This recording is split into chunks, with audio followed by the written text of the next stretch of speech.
During my first year of college, I was introduced to the Tor browser by my new roommate Ricky. Those of you who have been around the internet for long enough know Tor is a browser engine used to help you access the dark web, to which we frequently did.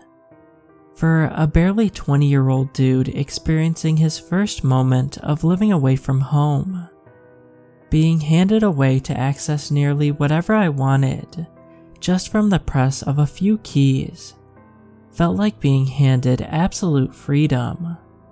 While we mostly just used it for accessing pirated games and films, or maybe visiting a band website, there were times I found myself on the more twisted side of it all.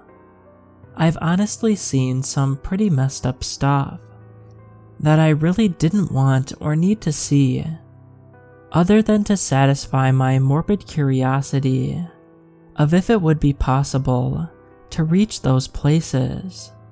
While I mostly regret these deep dives into the dark web, one such dive might have very well saved my life. It was about 2 a.m. on a Friday, during the end of my third year of college, and Ricky had been spending the night at a cousin's house, leaving me to myself. I had been scrolling through the web, going through various shady movie sites, and running games I didn't technically own, when I got a strange pop-up ad. One-time auction, limited items, one of a kind. Get now or never again. Don't miss out on these items. It read in a flashing red and green Comic Sans font. Now, I've gone to a few of these dark web auctions, even participated in a few out of impulse bidding on things that triggered something in my dumb college dude brain. This ranged from things like overly engraved gold handguns you would see Tony Montana strapping, to pounds of the finest weed grown in the purest soils of Jamaica, just to give me that little adrenaline rush of, dude, what if I actually get it? Granted, I only ever bid 10, maybe $20 tops, knowing actually winning any of it would probably land me behind bars. I wasn't exactly the sharpest tool in the shed, and would have been busted within minutes of receiving the package. This one would be different, however. I decided I'd check out the auction and click the link before browsing through the bids. At first, it wasn't anything serious, mostly firearms and drugs, typical black web catalog. As I moved down the list, the items got more extreme. Much more extreme. The list started with simple low-caliber handguns you could get at Walmart in some states, but quickly changed to sniper rifles and LMGs fit for military elites, till I was eventually being offered small nuclear explosives, claiming to have enough power to level small towns to ash and brimstone. Super strong pot and funny mushrooms quickly turned to advertisements for pounds of Colombian cocaine, to 10-pound boxes of fentanyl pills. Shadiest of all were what I assume are experimental drugs, black and yellow sludge-like substances held in test tubes that didn't even have real names. Just things like XT!! and B8 Plus, RVV1. Judging by the descriptions, these things fry your brains considering the people selling it explain the effects through mostly incoherent, barely understandable sentences, implying they've been indulging on their own supply. I remember one going along the lines of fun green bubbles. When super cool if eaten you, it's like green green, blue green bubbles. They fly, up eat, up fly down. with the green bubbles. I might be paraphrasing on that, but trust me, it wouldn't have made any more sense than if I did get it spot on. Eventually, I reached what I took to be the Hitman and Murder catalog.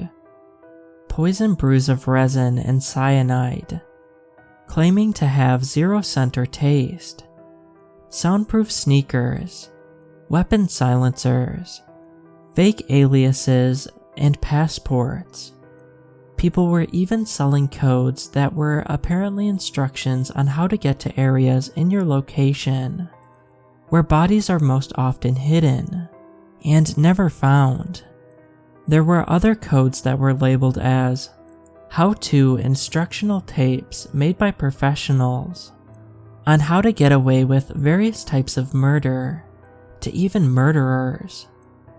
If you didn't want to do the work yourself, you could buy the phone number to a top-class hitman near you, who will make sure your job is done effectively. Things only got worse when I scrolled to the next page, to see photos of people, some even children, with their names listed underneath. They were advertising human trafficking, and given each of their product a small biography of sorts, as if they were stat cards. It listed everything from address to allergies, strengths, weaknesses, even down to the daily routine. Now, I've seen these kinds of black room type things, and was well aware of how sick people can be on the dark web, but seeing it never got any less unsettling, especially reading some of the things these bidders wanted to do with the product once they got their hands on them. This unsettlement quickly turned to unimaginable agonizing fear as I scrolled down to see my own portrait, one taken on my first day of college. I began to panic as I read off my card. Whoever these people were knew my name, age, race, height, weight, even down to my small birthmark behind my ear. Not only that, but they seemed to have known my whole life story from birth. My panic only grew wider as I saw there were already 4 bidders, the highest of which bidding almost 15 grand. The sickest part was these bidders left comments. Things like, "He'd fit well with my collection. I can't wait to have his body. I wish to taste his skin," along with a slew of horrible, deranged stuff they wanted to do with me that I really don't want to repeat. I fell back and began to hyperventilate. It felt like my heart was gonna give out, and my brain was gonna explode, thinking of all the horrible things that may happen to me at the hands of these sick, twisted people who look to take ownership of my life. Most of the rest of the night was a blur. I remember bidding 20k off the bat to top the list, then periodically bidding I think another 3, what felt like every 30 minutes, till I reached almost 40k. After that I must have blacked out, because the next thing I remember was waking up curled into a ball under my desk in a puddle of cold sweat. It was still dark out, so the flashing lights coming from my monitor were all too noticeable. I could feel myself shaking in fear as I slowly crawled out from under the desk before slowly looking at my screen and seeing in large red Comic Sans, "Congratulations, you win. Please list where you'd like to send your prize. We will send your agent to deliver your package." I felt an overwhelming amount of relief wash over my body, seeing that I had just bought myself. Sure, I ended up putting myself in near debt before I even finished school, but I'm alive and free. Knowing those vile people wouldn't be able to live out their fantasies was enough for me to forget about any possible money problems. I think I even started laughing like a madman for a second as I entered Leave Them Be. I bought them their freedom so they don't suffer, hoping that'd be enough explanation. And thankfully, it was. I was answered rather quickly with another message. Understood, your product will be removed from all auctions and marked as sold. Thank you for your purchase, Evan. Reading that caused me to nearly collapse, as if all the stress and tension built up drained from my body, only to quickly return as I reread the message. They knew I just bid on myself.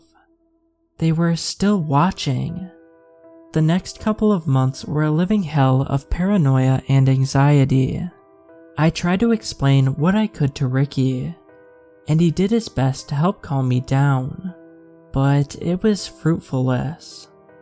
Eventually though, after enough time, I was able to move on from it. More so, I think my mind forced me to block it out. But it's all come back now, thanks to an email I had just received from Ricky, almost 8 years after that night. Please help, I don't have the money to go up against the highest bidder. I responded as quickly as possible, asking for him to send me his PayPal or something. That was 2 days ago. I haven't gotten a response. I think he lost the auction.